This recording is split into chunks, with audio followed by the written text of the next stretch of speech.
Baik, alhamdulillah. Baik, Uma langsung ya. Iya, silakan Uma. Baik. Terima kasih sebelumnya Ustaz Zalitia mengucapkan dan selamat datang alam pengasahan untuk santri-santri baru di tahun 2024 ini. Selamat bergabung menjadi keluarga besar Masker Mufad. Dan semoga teman-teman Allah berikan kekuatan untuk bisa belajar sampai setahun 2 tahun ke depan insya Allah. Dan setahun 2 tahun ke depan sudah menjadi seorang hufad dan insya Allah yang menyelesaikan hafalan Quran insya Allah. Saat ini masih di Mesir seperti biasa. Keadaan di Mesir karena sekarang sudah memasuk musim dingin, jadi tadi subuhnya baru jam 5:30 pagi. Sekarang masih gelap keadaannya. Mohon doanya juga dari teman-teman semua, semoga tidak hanya teman-teman yang menuntut ilmu, Allah berikan kelancaran, umum juga diberikan kelancaran oleh Allah SWT. Baik, hari ini insya Allah, sebelum memulai, teman-teman tolong dicatat, karena khusus untuk santri-santri wajib mencatat, dan para musyrifahnya akan memberikan nilai akan kelengkapan catatannya menjadi salah satu penilaian ketika teman-teman lulus nanti. Dan untuk teman-teman umum yang bergabung pada hari ini, kalau ingin dicatat, dan kalau mau di-share di sosial media, bisa di-tag ke Instagram Masker Mufad dan di-tag ke Instagram Uma biar bisa di-repost kembali. Baik, hari ini temanya adalah bangkit kejar impianmu. Masya Allah, kita membicarakan mengenai cita-cita. Apa sih cita-cita dari teman-teman semua? Apa sih impian kita dalam kehidupan ini? Semua dari kita punya cita-cita tersendiri. Ada yang cita-citanya seperti Uma sampai ke Mesir ini karena cita-citanya pengen belajar di Azhar. Orang-orang tanya, kenapa sih harus kuliah di Azhar padahal udah kuliah S1, S2, S3 di Indonesia? Kenapa harus pulang S1 lagi di Azhar? Uma ingin menjawab bahwa Uma ingin mendapatkan keberkahan Azhar gitu. Semua orang cita-citanya beda-beda. Kalau dari segi pendidikan, ada orang-orang yang cita-citanya pengen kuliah di Madinah, kuliah di Yaman gitu ya, atau kuliah di universitas terkemuka di Indonesia misalnya, atau kuliah di Eropa, Amerika. Atau ada yang cita-citanya ingin menikah gitu ya, dengan kriteria-kriteria tertentu. Ada yang cita-citanya ingin bisnisnya lancar, ingin ekonominya baik, dan sebagainya. Semua orang punya cita-citanya masing-masing, tapi teman-teman harus ingat, untuk mencapai sebuah cita-cita atau menggapai sebuah mimpi, tidak ada yang simsalabim, tidak ada yang sulap, tidak ada yang terjadi begitu saja tanpa ada proses. Semua yang kita inginkan harus melalui proses. Teman-teman ingat kisah Sultan Muhammad Al-Fatih, kisah yang sangat terkenal sekali. Beliau adalah orang yang bisa membebaskan atau menaklukkan Konstantinopel yang sekarang namanya Istanbul. Sejak kapan mimpi itu ada? Sejak berabad-abad lamanya itu cita-citanya Rasulullah SAW, dan kemudian cita-citanya keluarga akhirnya terwujud melalui Sultan Muhammad Al-Fatih.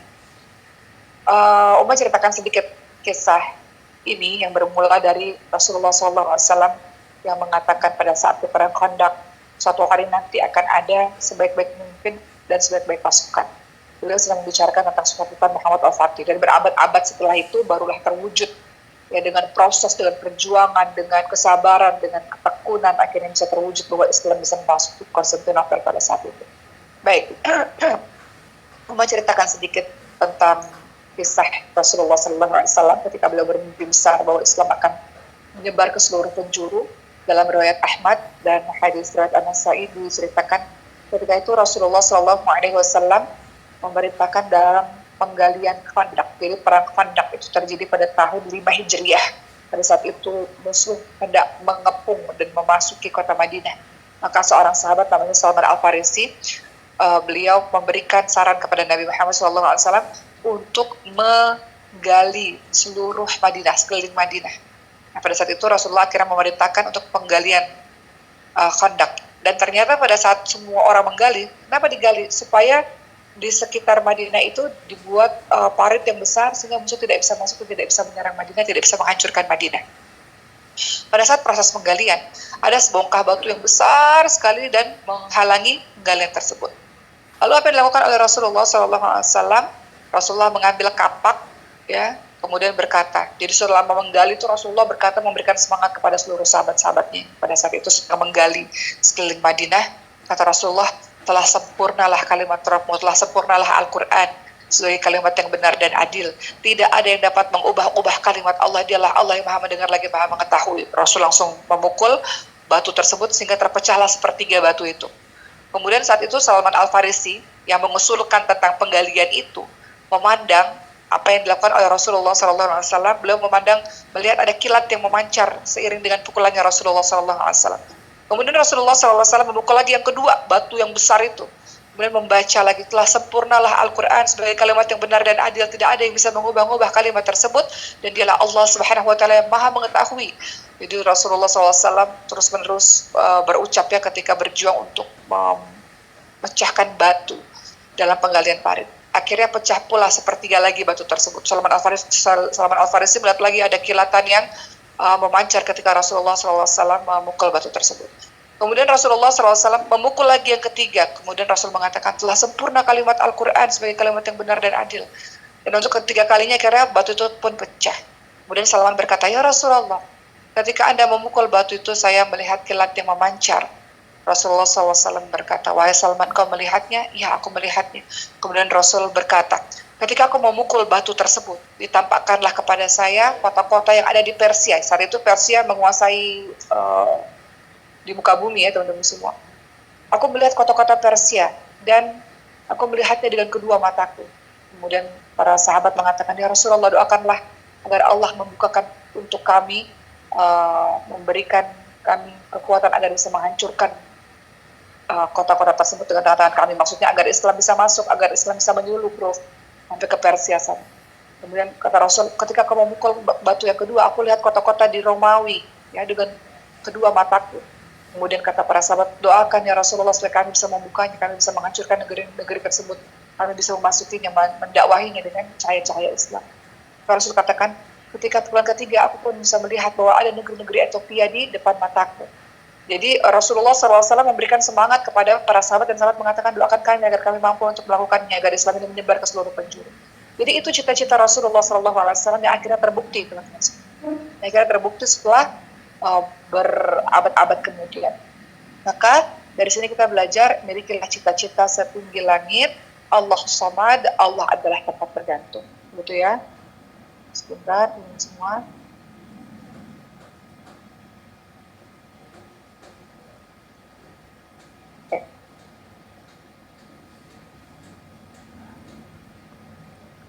Oke. Jadi setelah kita belajar dari kisahnya Rasulullah SAW, Rasulullah punya cita-cita setinggi langit, dan ketika cita-cita itu berkaitan dengan keumatan, Rasulullah men-share cita-cita itu kepada sahabat-sahabatnya untuk membangkitkan semangat agar kita bisa berjuang bersama-sama. Rasulullah membangkitkan kata-kata motivasi, aku lihat di depan mataku, aku lihat bahwa itu akan insya Allah akan kita sebarkan sampai ke seluruh penjuru, kira-kira seperti itu. Begitu pula kita teman-teman semua memiliki cita-cita setinggi langit apapun itu. Kadang-kadang kita ngerasa jangan pernah malu untuk bermimpi. Toh mimpi itu nggak bayar, mimpi itu gratis. Teman-teman boleh bermimpi setinggi-tingginya. Kalau ada orang yang mentertawakan mimpi kita, itu mimpi kita baru udah tinggi itu ya. Kalau mimpi kita biasa-biasa aja ya orang-orang yang standar untuk apa gitu. Orang besar punya mimpi yang besar. Jadi mimpi yang tinggi setinggi-tingginya. Setidaknya kalau jatuh masih jatuh di awan-awan gitu ya. Jadi mimpinya paling tinggi, letakkan paling tinggi. Uma ingat banyak sekali lah cita-cita Uma yang orang lain tertawakan gitu. Cuma Uma katakan insya Allah dengan izin Allah, insya Allah bismillah, dengan izin Allah, dengan tekad, dengan kekuatan, dengan keyakinan, insya Allah bisa tercapai. Uma pengen ke Mesir itu menjadi mahasiswa Azhar itu dari 16 tahun yang lalu tuh. Sebagian orang bilang kamu nggak mungkin bisa, Uma lulusan SMA kan, bukan lulusan agama. Satu S2-nya PTN, bukan lulusan agama, orang umum. Kemudian orang-orang katakan kamu nggak bisa, kamu dari umum, kamu umurnya udah lewat gitu ya, nggak mungkin nggak bisa. Akhirnya bisa 16 tahun kemudian, walaupun harus menunggu belasan tahun, akhirnya bisa insya Allah. Nah setelah impian ditaruh setinggi-tingginya apapun itu, dalam hal bisnis, kah, pendidikan, kah, apapun itu, maka di satu sisi kadang-kadang impian kita belum terwujud. Setiap orang punya impian dan kita kerahkan semua usaha kita untuk mencapai impian tersebut. Namun kadang-kadang impian itu belum terwujud. Kadang-kadang impian itu terasa susah untuk digapai. Nah, Uma mau ceritakan kisah supaya teman-teman semangat untuk tetap terus melanjutkan mimpi teman-teman itu apapun itu. Teman-teman ingat kisahnya Nabi Ibrahim alaihissalam dan istrinya. Dan banyaklah kisah-kisah dalam Al-Quran lain. Kisah Nabi Ibrahim alaihissalam apa? Kisah untuk dapat anak, sama seperti Nabi Zakaria alaihissalam. Kisahnya pengen punya anak, yang akhirnya Allah kabulkan di usia tua, di usia lanjut. Pada saat itu Siti Sarah sudah tua sekali, dan Nabi Ibrahim alaihissalam dan Siti Sarah berjuang sekuat tenaga dengan berbagai macam upaya tidak membuahkan hasil. Dan Siti Sarah wanita yang mandul, sama seperti istrinya Nabi Zakaria alaihissalam. Pada saat itu ada ulama yang mengatakan bahwa Siti Sarah pada itu berusia 90 tahun dan Nabi Ibrahim berusia 100 tahunan barulah lahir Nabi Ishak alaihissalam. Dan di usia senja yang seperti itu Allah memberikan hadiah, Allah mengabulkan doa, Allah mengabulkan mimpi mereka yang sudah berpuluh-puluh tahun. Kisahnya Siti Sarah dan Nabi Ibrahim alaihissalam, teman-teman bisa lihat misalnya dalam surah Ad-Dhariyat ayat 24 sampai 30. Lihat apa yang dikatakan oleh beliau-beliau ini ketika Allah memberikan atau mengabulkan mimpi mereka. Ibrahim alaihissalam pada saat itu merasa takut dan kemudian malaikat berkata, jangan kau takut. Kami memberikan kabar gembira dengan kelahiran anak, yaitu Ishak alaihissalam. Kemudian istrinya, Siti Sarah, membekik lalu menepuk mukanya dan berkata, aku adalah perempuan tua yang mandul, katanya. Dan para malaikat itu berkata, demikianlah Tuhanmu berfirman, sesungguhnya dialah yang maha bijaksana lagi maha mengetahui. Atau dalam surah Hud ayat 71 sampai 72, dan istrinya atau Siti Sarah berdiri di balik tirai lalu tersenyum, lalu Allah sampaikan kepadanya berita gembira tentang kelahiran Ishak alaihissalam. Kemudian istrinya berkata, sungguh mengherankan, apakah aku akan melahirkan anak padahal aku adalah seorang perempuan tua dan suamiku pun dalam keadaan yang sudah tua pula. Sungguh ini benar-benar suatu kejadian yang sangat aneh. Jadi kadang-kadang teman-teman semua, mimpi itu baru Allah kabulkan sekian tahun kemudian gitu. Tapi apa yang terjadi kepada Nabi Ibrahim alaihissalam ataupun Nabi Zakaria alaihissalam dalam surah Al-Anbiya ayat 89 sampai 90 atau surah Maryam ayat 4, teman-teman lihat. Nabi Zakaria alaihissalam orang yang tidak pernah putus asa berdoa. Begitu pula dengan Nabi Ibrahim alaihissalam, tidak pernah putus asa dalam berdoa, tidak pernah kecewa kepada Allah Subhanahu wa taala. Jadi di sini kita bisa tahu bahwa ikhtiar maksimal dan doa maksimal kadang-kadang juga perlu yang namanya kesabaran tingkat tinggi sampai Allah akhirnya mengabulkan di waktu tertentu, di waktu yang Allah kehendaki. Suatu impian yang rasanya sulit sekali terwujud sangat mudah terwujud dengan kekuasaan Allah SWT. Teman-teman lihat surah Yusuf ayat ke-21, Allah Subhanahu wa taala berfirman, A'udzu billahi minasyaitonir rajim, wallahu ghalibun ala amrihi walakinna aktsarun nasi la ya'lamun. Dan Allah berkuasa terhadap urusannya, tapi kebanyakan manusia tidak mengetahui. Allah berkuasa atas segala sesuatu. Allah bisa merubah keadaan dengan begitu mudah. Jadi nggak ada keraguan terhadap Allah SWT. Tugas kita adalah ikhtiar maksimal dan doa maksimal. Berikutnya, kalau kita punya mimpi dan kita rasa mimpi kita belum terkabulkan juga, teman-teman semua, teman-teman pahami takdir Allah SWT. Ketahuilah bahwa ketika kita hidup 50.000 tahun sebelum penciptaan langit dan bumi, Allah sudah menentukan segala sesuatu di Lauhul Mahfuz. Tugas kita ini cuma melaksanakan ikhtiar sampai titik darah penghabisan, berjuang sekuat tenaga, doa sekuat tenaga. Tapi di satu sisi di waktu yang bersamaan kita juga paham akan takdir Allah SWT. Allah Subhanahu wa taala dalam surat Muslim dikatakan telah mencatat takdir setiap makhluk sebelum 50.000 tahun sebelum penciptaan langit dan bumi. Jadi kalau kita mengimani takdir, maka kita akan memperoleh banyak kebaikan-kebaikan dalam kehidupan kita. Bahwa apa yang terjadi dalam kehidupan kita adalah memang takdir Allah SWT.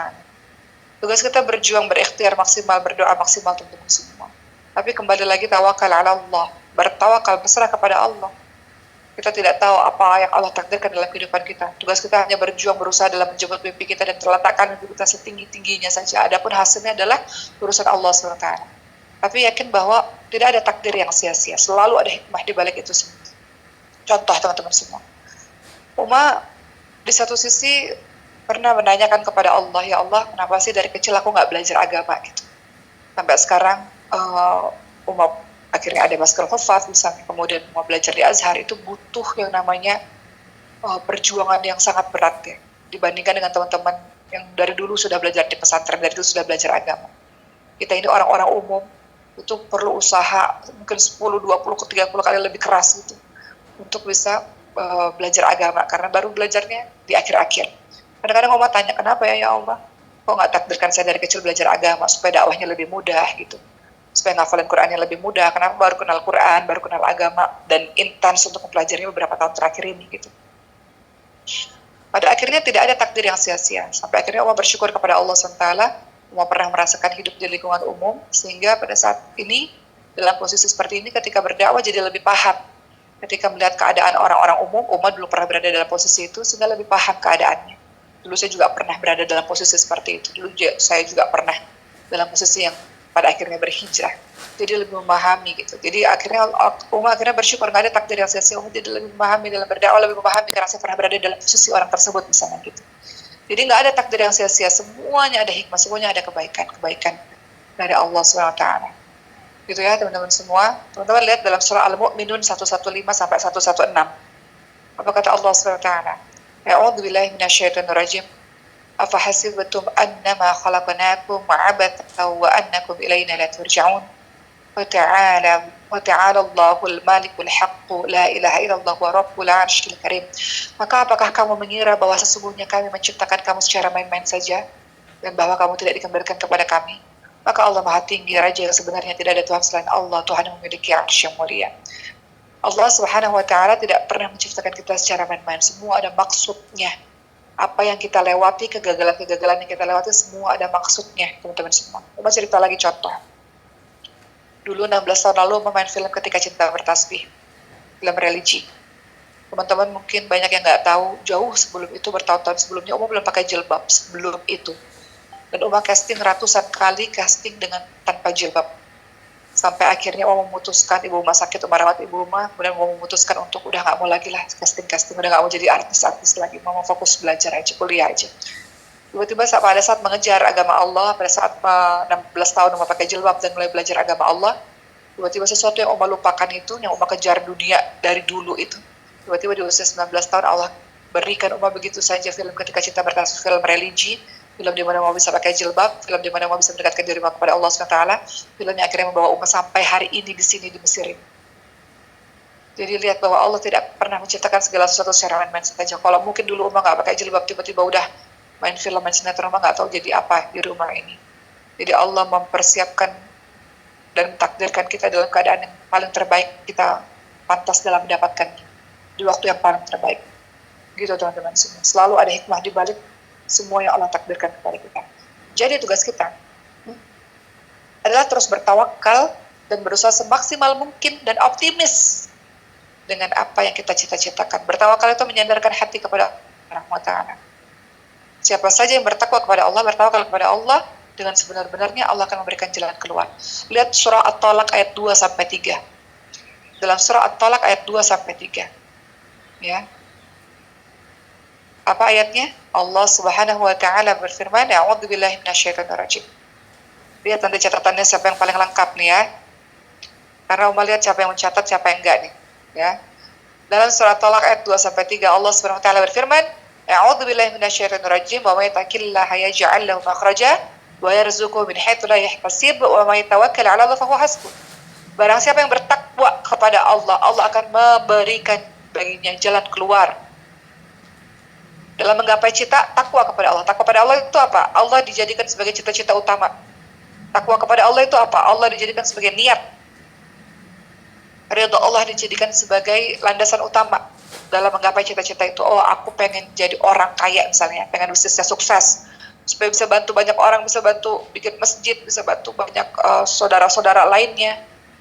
Niatnya lillah karena Allah, niatnya untuk membantu jalan Allah SWT. Oh, aku mau jadi orang berilmu supaya bisa berguna, memberikan ilmuku untuk mendidik umat misalnya. Apalagi lain-lain, cita-citanya diarahkan untuk menggapai ridha Allah SWT. Kalau cita-citanya sudah diniatkan untuk menggapai ridha Allah SWT, oh aku mau jadi pejabat misalnya.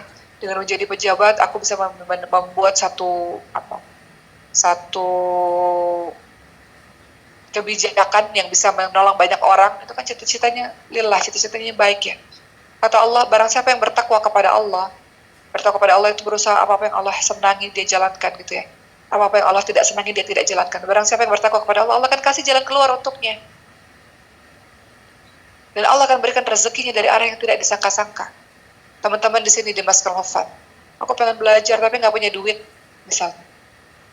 ekonominya nggak cukup. Uma banyak banget dapat komentar, dapat surat orang yang datang ke rumah Uma mengucapkan terima kasih kepada Mas Kong Hufat gitu ya. Walau sejatinya kita lah yang harus berterima kasih pada teman-teman semua karena kita nebeng pahala dari teman-teman semua. Kemudian yang ingin Uma katakan, mereka mengatakan terima kasih karena kita nggak punya biaya, namun kita bisa belajar dengan beasiswa di Mas Kong Hufat. Maka terima kasih untuk para donatur. Jadi kalau kita punya tekad, aku pengen belajar agama sungguh-sungguh. Apa kata Allah, kalau kau bertakwa kepada Allah, Allah akan kasih jalan keluar. Allah akan berikan rezeki dari arah yang tadi disangka-sangka. Tiba-tiba kau dapat scholarship, ya, dapat beasiswa. Tiba-tiba kau bisa dapat beasiswa. Sekarang di Mas Kelapa sudah ada 60-70 orang mungkin kuliah S1, S2, S3 beasiswa. Tiba-tiba Allah berikan rezeki dari arah yang tak disangka-sangka. Kata Allah, barang siapa yang bertawakal kepada Allah, Allah akan mencukupkan keperluan. Bertawakal itu bukan diam aja ya. Bertawakal itu teman-teman serius, sungguh-sungguh bekerja keras untuk menggapainya, doa maksimal untuk menggapainya. Gitu ya. Jadi itulah yang harus teman-teman lakukan. Teruslah memohon kepada Allah SWT agar Allah SWT bisa mewujudkan mimpinya teman-teman semua. Kita ini lemah, nggak punya apa-apa, tidak memiliki kemampuan apa-apa. Banyak berdoa kepada Allah SWT. Kata Allah SWT dalam surah Al-Mu'min ayat ke-60, uda'uni astajib lakum, berdoalah kepadaku maka akan aku perkenankan bagimu. Namun kalau ada yang bertanya, aku sudah berusaha maksimal, sudah berdoa maksimal, tapi mimpiku belum tercapai juga. Bagaimana ini? Maka teman-teman semua, kita harus tahu bahwa boleh jadi engkau merasa doamu belum terkabulkan oleh Allah, boleh jadi doamu itu terkabul sebenarnya. Karena Allah mengabulkan doa itu dengan 3 cara. Ya. Tidaklah seorang muslim, kata Rasulullah, memanjatkan doa pada Allah selama tidak mengandung dosa dan memutus silaturahmi, melainkan Allah berikan padanya 3 hal. Allah mengabulkan doa dengan 3 cara. Pertama, Allah langsung mengabulkan doanya. Ya Allah, pengen bisnisnya berhasil, tiba-tiba besok berhasil mendapatkan keuntungan banyak. Kedua, cara Allah mengabulkan doa, Allah akan menyimpan baginya di hari akhir kelak. Doa itu adalah ibadah. Setiap ibadah mendapatkan pahala. Kita mengatakan, ya Allah, kita beribadah kepada Allah dengan berdoa, Allah kabulkan nanti di hari akhir dengan memberikan pahala yang banyak untuk kita. Ketiga, cara Allah kabulkan doa, Allah akan menghindarkan darinya kejelekan yang semisal. Allah akan menggantikannya dengan kejelekan yang semisal. Kita katakan, ya Allah, saya mau kaya, ya Allah. Kata Allah, nggak kaya dulu, ntar kalau kaya jadi lupa kepada Allah SWT. Allah ganti dengan yang lain yang lebih baik. Begitu ya teman-teman semua. Jadi boleh jadi Allah akan kabulkan doa itu di awal, atau tiba-tiba Allah akhirkan, atau tiba-tiba akan menjadi pahala bagi kita, atau Allah ganti dengan yang lebih baik. Allah lebih mengetahui daripada kita. Jadi kembali lagi, tugas kita adalah kejar mimpi, taruh mimpi setinggi mungkin, dan yakin optimis itu akan tercapai, dan tawakal ala Allah, bersandar kepada Allah SWT, dan apapun hasil dari jawaban Allah, itulah yang terbaik. Terima kasihlah kepada Allah SWT, itulah yang terbaik. Kemarin baru dapat cerita dari seorang teman. Beliau ikut scholarship, waktu itu dapat scholarship ke Polandia, kata beliau. Kemudian qadarullah ketika dapat beasiswa ke Polandia, tiba-tiba beliau tidak bisa berangkat ke Polandia karena satu hal dari Indonesia. Akhirnya beliau apply lagi ke Mesir. Akhirnya dapat di Mesir, tak jadi ke Polandia. Ternyata di Mesir inilah beliau mendapatkan jodohnya, gitu ya. Sekarang hidup bahagia di Mesir, alhamdulillah, teman rumah di Mesir. Jadi kita nggak pernah tahu, kadang-kadang kita buat plan A, ternyata plan A-nya nggak tercapai, plan B tiba-tiba tercapai, dan itulah yang terbaik buat kita. Gitu ya. Begitulah, teruslah berusaha, mohon ampun kepada Allah SWT, dan terus berdoa kepada Allah SWT, jangan berputus asa. Kata Rasulullah SAW dalam hadis riwayat Muslim, mukmin yang lebih kuat, mukmin yang kuat itu lebih baik dan lebih dicintai oleh Allah Subhanahu wa taala daripada mukmin yang lemah. Namun keduanya memiliki kebaikan. Kata Rasulullah apa? Bersemangatlah terhadap hal-hal yang bermanfaat bagimu. Terus bersemangat. Teman-teman tahu, Umar mau share sedikit. Umar selalu doa sama Allah, berikan aku semangat ya Allah dalam menuntut ilmu. Umar takut banget kalau semangat menuntut ilmu itu hilang. Jadi dari Umar SD kecil sampai sekarang, salah satu doa yang Umar selalu panjatkan itu, kasih aku semangat untuk menuntut ilmu ya Allah. Takut gitu, kalau semangat itu hilang, itu takut. Kalau semangat menuntut ilmu itu hilang tuh mengerikan gitu. Sehari-hari gak ada ilmu baru yang masuk, itu mengerikan, sesuatu yang mengerikan buat kita. Maka kata Rasulullah, bersemangatlah atas hal-hal yang bermanfaat bagimu, minta tolonglah kepada Allah Subhanahu wa taala, janganlah engkau lemah. Jika engkau tertimpa satu musibah, maka jangan engkau katakan seandainya aku lakukan ini, seandainya begitu. Kan tetapi kalau tertimpa satu musibah pada dirimu, kau katakan ini sudah takdirnya Allah. Apapun yang Allah kehendaki pasti terjadi. Jadi nggak boleh kita katakan seandainya aku begini, seandainya, nggak boleh katakan seandainya. Ini sudah takdir Allah, kita jalankan takdir Allah, tugas kita ikhtiar maksimal dan doa. Ya. Namun ingat teman-teman semua, jadikan impian kita ini semata-mata tujuannya untuk menggapai ridha Allah SWT. Karena kalau tujuannya dunia aja, nggak dapat capek, ngejarnya capek. Kalau sudah tujuannya ridha Allah SWT, Allah mudahkan semua urusan, insya Allah. Gitu ya. Apa kata Rasulullah SAW dalam hadis Tirmidzi, barang siapa yang niatnya untuk menggapai akhirat, Allah berikan kecukupan dalam hatinya. Allah akan satukan keinginan yang tercerai-berai, dunia pun dia peroleh dengan tunduk hina kepadanya. Ingat dulu contoh yang Umar sampaikan tadi. Umar ngejar banget dari Batam ke Pulau Riau ke Jakarta 16 tahun menjadi artis. Casting ke sana kemari, Allah nggak kasih. Namun ketika akhirnya Allah ubah gitu ya, Umar berjaga ibunya, belajar agama, melupakan semua cita-cita itu, mau fokus kepada agama, Allah kasih begitu aja. Dulu mah pengen banget jadi orang terkenal, nggak dapat jadi orang terkenal, susah banget jadi orang terkenal, nggak bisa. Tapi ketika Umar memilih untuk menuju ke jalan Allah SWT, Allah berikan semua. Kata Rasulullah, barang siapa yang niatnya adalah untuk menggapai dunia, Allah akan jadikan dirinya tidak pernah rasa cukup. Dan Allah cerai-beraikan keinginan, dunia pun tidak dia peroleh kecuali Allah tetapkan baginya. Jadi, sebelum menempatkan cita-cita kita, tanya pada diri kita sendiri. Allah ridho nggak ya? Ini membuat Allah senang nggak ya? Ini bagian dari ibadah kepada Allah nggak ya? Kalau iya, lanjutkan. Apapun itu. Suatu hari nanti teman-teman akan jadi seorang pejabat, atau seorang pembisnis kah, atau jadi teman-teman sekarang menjalankan satu kegiatan, satu proyek, teman-teman mikir dulu, diam dulu terus mikir. Yang saya lakukan ini Allah ridho nggak ya? Allah senang nggak ya? Bagian dari ibadah kepada Allah nggak ya? Kalau iya, lanjutkan. Begitu teman-teman semua. Dan ketika mimpi mau tercapai, bersyukur kepada Allah SWT. Teman-teman sekarang mimpinya tercapai, belajar di Masjid Al-Hufan. Bersyukur kepada Allah SWT. Dengan cara apa? Sungguh-sungguh dalam belajar. Sungguh-sungguh dalam belajar. Ingat doanya Nabi Ibrahim AS dalam surah Ibrahim ayat 39. Apa kata Nabi Ibrahim AS? Alhamdulillahilladzi wahabali wa alal kibari Ismaila wa Ishaqa inna rabbi lasami'ud du'a. Segala puji bagi Allah SWT yang telah menganugerahkan aku di hari tuaku Ismail dan Ishak. Sesungguhnya Tuhanku benar-benar Allah yang maha memperkenankan doa.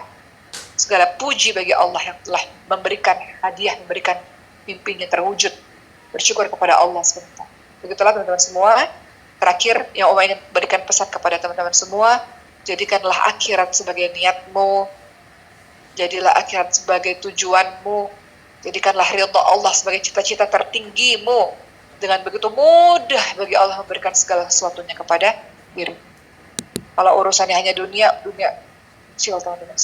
Dunia itu kecil. Dunia itu tempat persinggahan sementara, kita bagi musafir. Ya, dalam perjalanan lalu kita berteduh di bawah pohon yang rindang, dan tidak lama kita akan pergi dan melanjutkan perjalanan kita. Jadi mudah-mudahan the power of goal kita adalah akhiratnya Allah SWT. Ulama pernah mengatakan segala sesuatu yang dicari bukan karena Allah niscaya akan hancur.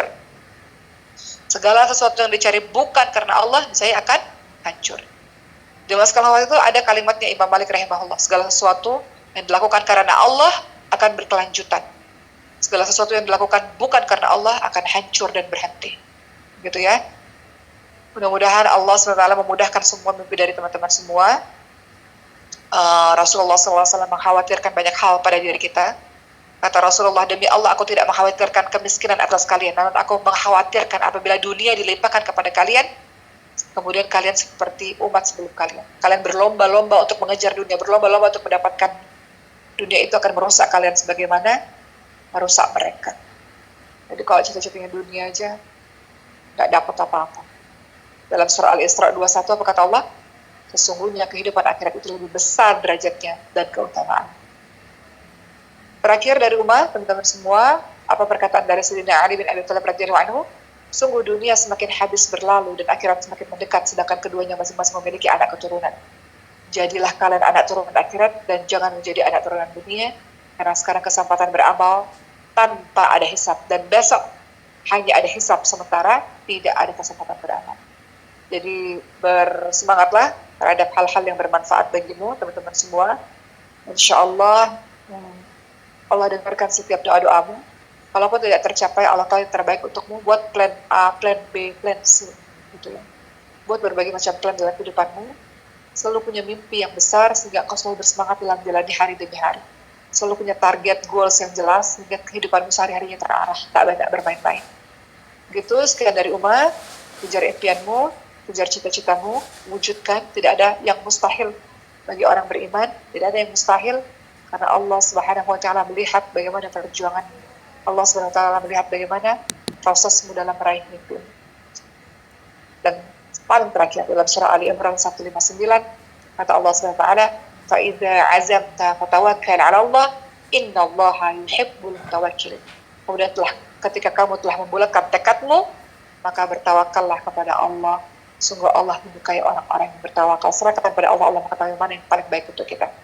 Semangat selalu di hari Jumat ini. Semoga Allah memberikan semangat pada teman-teman semua beramal soleh, menuntut ilmu, berbuat baik, istiqamah di jalan kebaikan. Sekian dari Uma, terima kasih. Assalamualaikum warahmatullahi wabarakatuh.